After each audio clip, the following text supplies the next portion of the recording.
Sometimes I find myself doing things a couple of times because I feel there's room for improvement. And I think practice, for some people, it makes perfect. For me, it makes better the more I do something. And I'm having to practice for the next project that I'm doing now. Doesn't involve these patches. I'm putting interfacing on the back of these because the new thing I'm doing is going to have some interfacing ironed into it as well. So that's what I'm up to. I don't get the iron out very often.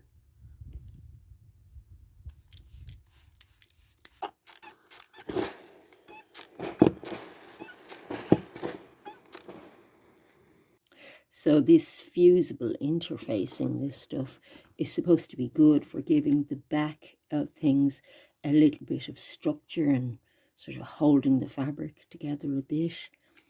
And that's going to be very good for what I'm doing, because I need to make buttonholes in this kind of, this is just a scrap piece, but this kind of Harris tweed that I have, which is a really soft, beautiful fabric, for a little thing that I want to make that's going to have a button closing, and I want to make a nice, neat buttonhole for it, but the fabric is very floppy and liable to fray.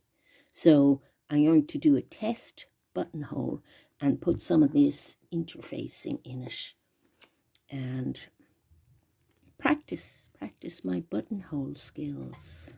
I know how to do a basic buttonhole, but I'm going to go off, look at some tailors doing it. Nobody does a buttonhole as well as a tailor, I think. And there are even little machines you can get for making buttonholes, for cutting them. But I'm not going to get quite that fancy. I'm just going to put my little bit of interfacing in, cut a slit the size of the button that I have, and try a buttonhole.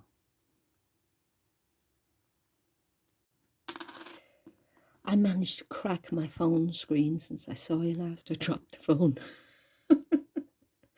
Let's hope I don't break anything else.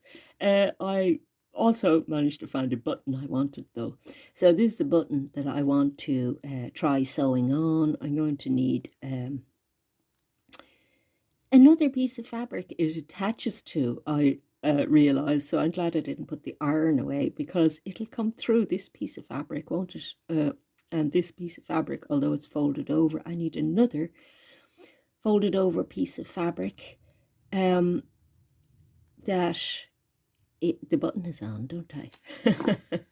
But first, I have located instructions for sizing, because I thought, well, when you're trying to hone your skills, you look up how to do things again, you know. So the general instructions are to go a little bit bigger than the diameter. There's the original diameter, but go a little bit bigger than the diameter of the button. There's how much bigger you go, 5 millimeters, which is turns out to be about 1/5 of an inch for inches, people. So being a bit chicken about, after all the investment of time I'm going to put in just for this test piece, before cutting it, I'm going to get a leftover piece of fabric from a previous project and just cut a size in there and just see, will the button go through it, or is it going to be too loose? Because of course too loose and your button comes out. So I'm going to cut it to this size to see if that advice is good advice that works for me, or whether I'll have to tweak it. Let's see. Yeah, it's okay. I wonder, is it a bit too big though? Looks a bit big to me. So I might get a couple of millimeters off that again. There is another thing I'm going to do, and that is on one of the ends, I'm going to do a little, sometimes there's a little teardrop or slightly roundy shape here. So I'm going to get my little tiny scissors and I'm going to cut just one of the ends, a slight little shape in. I'll cut it, it's easier to access with this, just a tiny bit, so that there's a slight little roundiness in there. That's not even enough, a little bit more than that. But I do want to make that slightly shorter, I think.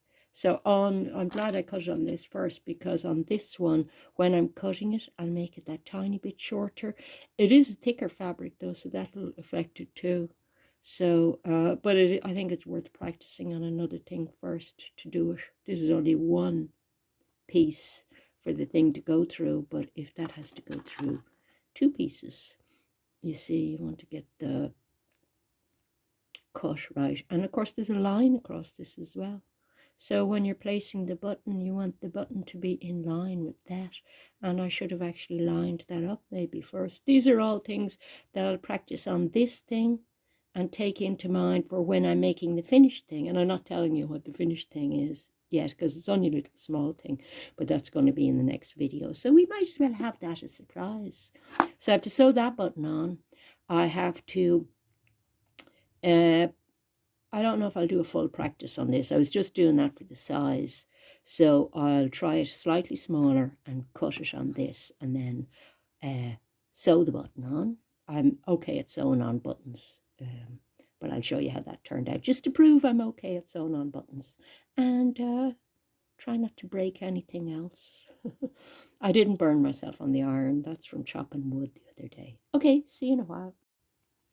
I'm just using plain old machine thread for this and going up and down through the fabric for a bit before the button goes on, just a few stitches.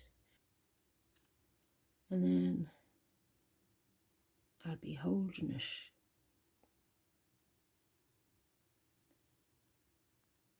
That's plenty now. So the last bit was coming up through the back, and you know, just a little wrap.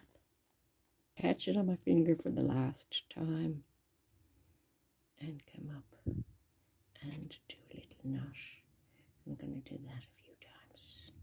I don't really need practice at doing these, because when any clothes you buy, the buttons fall off them regularly. They don't seem to, machines don't seem to sew buttons on terribly well. And into the back. Sometimes I find the thread that I started with and tie it off to that. My thread isn't quite long enough, but a couple of stitches and a knot.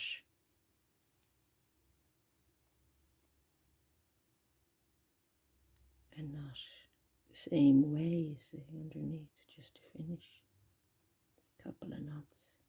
And that's the buttonhole. That wasn't the bit that needed all the practice. Now I have to go off and do a bit more research on doing a good tailored button edging, you see.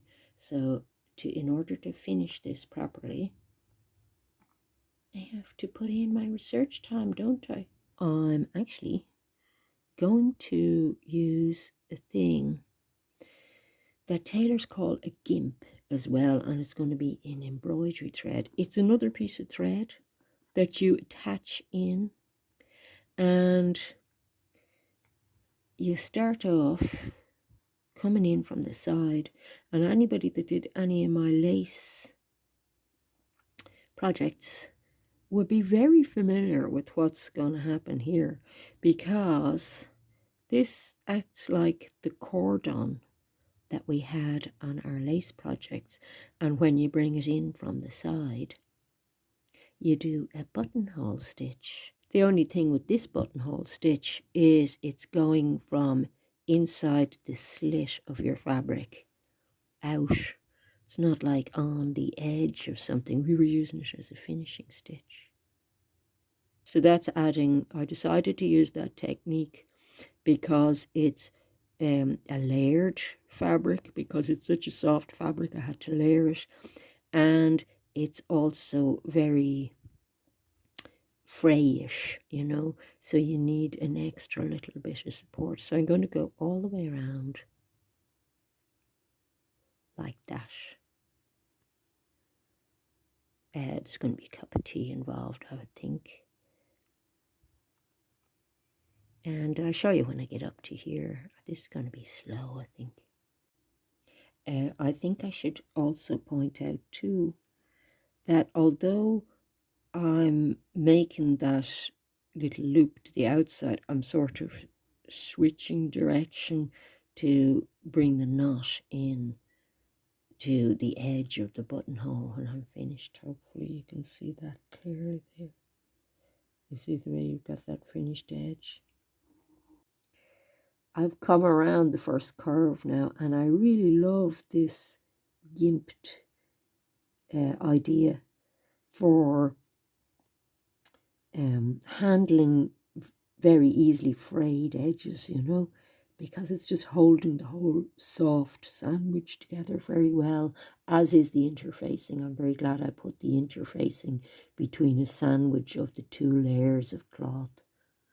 Just before my last few stitches at the top here, I've wrapped the two ends of those gimp stitches. There we go.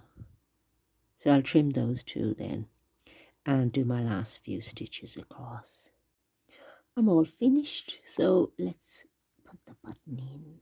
It looks very cute, and I'm very happy with that technique. It was exactly what I wanted for the sort of fabric I had, and that's nice. It's a nice snug fit, but not difficult to get in and out, so perfect. I have one more skill to practice before I do my little mystery project, and I won't tell you what the mystery project is yet, but I'll tell you the next skill I need to practice is doing double seams, because I need to double my fabric again and reinforce it a little bit to get it to keep a nice shape, because it's a very soft fabric. But being able to do a double seam is a nice skill as well. So I'm going to do that with a layer of some sort of padding in between. Thanks for watching.